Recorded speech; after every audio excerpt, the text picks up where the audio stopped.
welcome to another exciting video. In this one, we'll be learning how to make use of Appwrite Storage. Now, over here, when we were creating our events, we only did a couple of things like captured the name, date, and location, but we didn't upload any images. Now, in order to make use of this feature, we first have to understand how we can make use of storage provided by Appwrite. So once you're logged into your Appwrite console and you're under your projects, you'll find storage menu option on the left hand side. Clicking on that will give you this page where you can see we have buckets and its usage.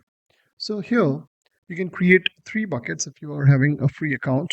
Now, if I go here and say I need to create a bucket, and this bucket is going to store images. So I'm just providing the name over here as images, name of the bucket. So it's kind of a container which will hold up all the images that we will be uploading.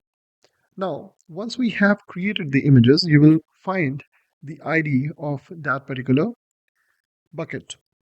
This is going to be crucial when we will be creating the upload functionality whenever a new event is created. Now, the next thing is uploading an image.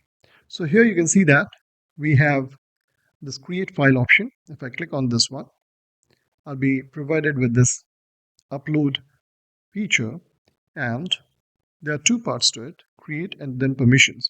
So let's grab one random image and drop it over here. So we have this image now. The max file size supported is 5 GB. And here I'll be clicking on next now. Once I do that, you'll be coming on to permissions. Let's click on create at the moment. And here you can see the image coming up.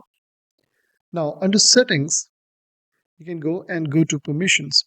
Here, click on the plus icon, click on any, and here we'll be providing the permission read so that anyone who is visiting our site is able to access this particular image.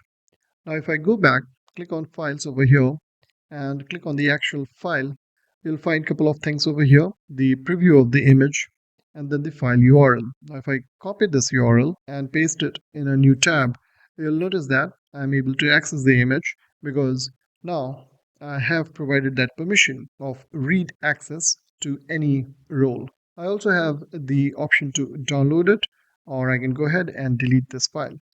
So now once we have created the storage, we have the bucket ID, and the same one will be used in the next lecture to make this image upload functional.